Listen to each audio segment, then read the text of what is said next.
Hey guys, welcome to the Liberal Hive Mind, a channel solely focused on exposing the abundant hypocrisy of the left. Oh, right here, this is the type of stuff that warms my heart. What an absolute breath of fresh air. We went from having an administration that clearly was hellbent on policing speech and criminalizing certain speech that they don't like, to obviously the exact opposite, but now taking it to a whole other level by holding foreign Western nations to that same standard. The Trump administration just got the left-wing fascists in Germany to back down, at least on one issue. They're probably still arresting people for spicy posts on X, but at least they're backing down from attempting to ban the biggest opposition party, the AfD. It's just an incredible defense of true democracy, and it's coming from the administration that they told you was a threat to democracy. How ironic that is. Let me show you guys exactly what's going on as Germany officially caves. We got some stuff to get into, so let's roll the tape. Alright folks, so some basic backstory here. Basically, the German establishment, a couple months back, decided to show their true face, pure, unadulterated tyranny. They tried banning the biggest opposition party in the country, known as the AfD, Alternative for Germany. In German, that's, I guess, excuse my horrible pronunciation, Alternative für Deutschland, I guess something along those lines. Basically, the AfD is considered the far-right party, and they've been collecting some serious momentum over the last couple of election cycles, and they're now one of the most prominent parties in the country. And so the establishment then grouped together in an attempt to ban them by slapping them with the right-wing extremist label from their own intelligence agency, the BFV. Seems a little familiar, huh? Kind of like the CIA and the FBI under Joe Biden's leadership, but yeah, a full-on authoritarian move to use government power to essentially silence voters. And well, the Trump administration wasn't exactly having it. Marco Rubio and JD Vance in particular, who went all out in defense of democracy and free speech. I look to Brussels,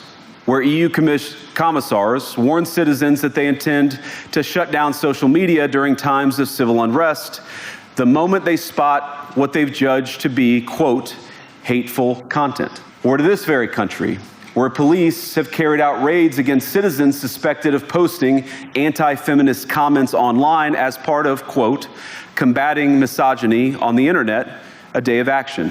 I look to Sweden, where 2 weeks ago the government convicted a Christian activist for participating in Koran burnings that resulted in his friend's murder. And as the judge in his case chillingly noted, Sweden's laws to supposedly protect free expression do not, in fact, grant, and I'm quoting, a free pass to do or say anything without risking offending the group that holds that belief. And perhaps most concerningly, I look to our very dear friends, the United Kingdom, where the backslide away from conscience rights has placed the basic liberties of religious Britons in particular in the crosshairs. And I really do believe that allowing our citizens to speak their mind will make them stronger still, which of course brings us back to Munich, where the organizers of this very conference have banned lawmakers representing populist parties on both the left and the right from participating in these conversations. Now again, we don't have to agree with everything or anything that people say.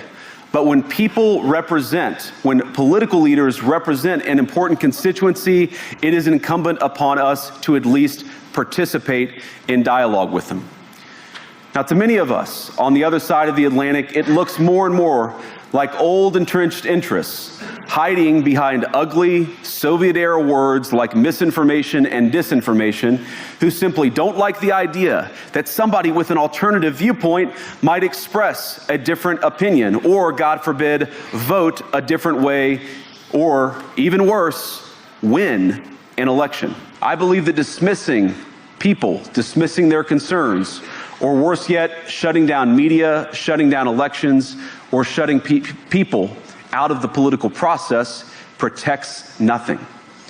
In fact, it is the most surefire way to destroy democracy. These European partners and longtime allies in many cases are actually implementing policies that undermine democracy, that shows that they don't actually believe in the voices of the people being heard, and implementing anti-freedom policies. We're seeing this in the United Kingdom. We're seeing this in Germany. We saw it with the tossing out of the elections in Romania. The values that bind us together with Europe are things like free speech and democracy and our shared history in winning 2 world wars and defeating Soviet communism and the like. These are the values that we shared in common. And in that Cold War, we fought against things like censorship and oppression and so forth. The United States has come under withering criticism on many occasions from many leaders in Europe, and we don't go around throwing temper tantrums about it. There is an erosion in free speech and intolerance for opposing points of view within Europe, and that's of concern because that is eroding. That's not an erosion of your military capabilities. That's not an erosion of your economic standing. That's an erosion of the actual values that bind us together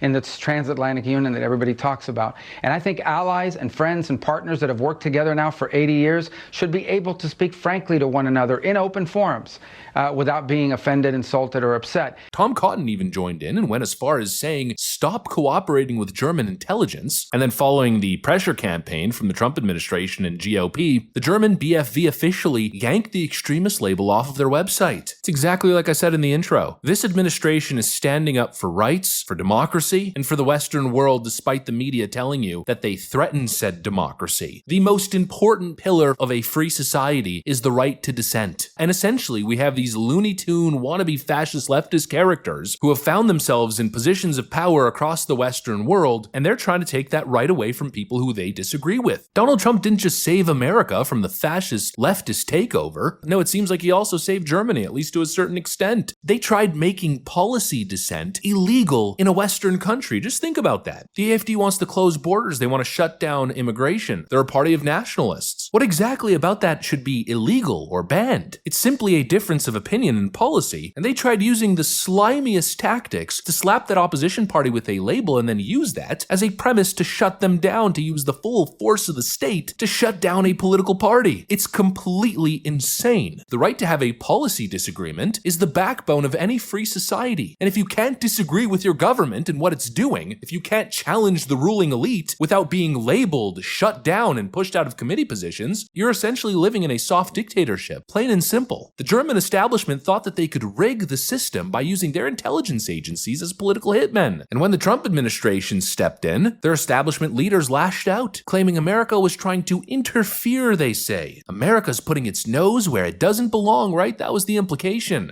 Deshalb werden wir es nicht akzeptieren, wenn Außenstehende zugunsten dieser Partei in unsere Demokratie, in unsere Wahlen und in die demokratische Meinungsbildung eingreifen. Das gehört sich nicht. Erst recht nicht unter Freunden und Verbündeten. Well, thank you, and thanks to all the gathered delegates. We really reject any idea of cooperation between parties, other parties, and these extreme right parties. It is not others to give us the advice to cooperate with these parties, which we are not working with for good reasons, especially when looking to the history of our country. But you know what? I'd say in this case, interference was valid and justified. Germany's entire defense is subsidized by the American taxpayer. There are thousands upon thousands of American troops in Germany today. Do you think that the American taxpayer is going to stand for that if you get thrown in jail in Germany for posting a mean tweet? Of course they're not.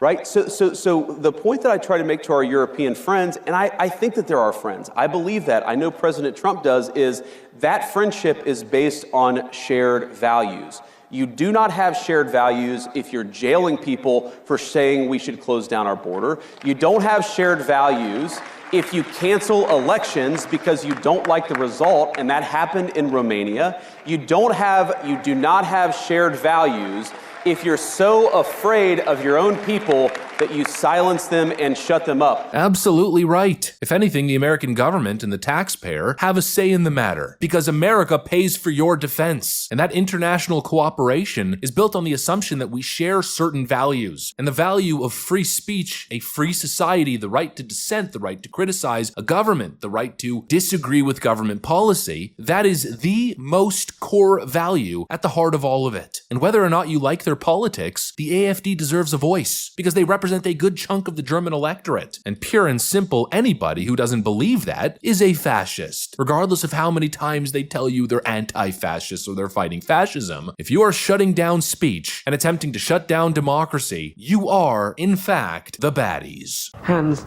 are we the baddies? How lovely it is to have an administration that goes to battle to protect Western values, not just in America, but across the Western world. You know, it's that meme that I keep seeing all over the internet, with a crying, lunatic, unhinged liberal with pink and purple hair screeching at the top of her lungs, "Is this really what you voted for?" And the Trump supporter responding, "Yes, this is exactly what I voted for." Absolutely based. The guy who was supposedly going to destroy democracy is defending and preserving democracy across the Western world. Now that is a rich, rich point of irony. Anyways, that's pretty much what I got for you guys on this one. Hopefully you enjoyed the video. If you did, make sure to leave a like and possibly subscribe to the channel. Thanks for watching, and I'll see you on the next one.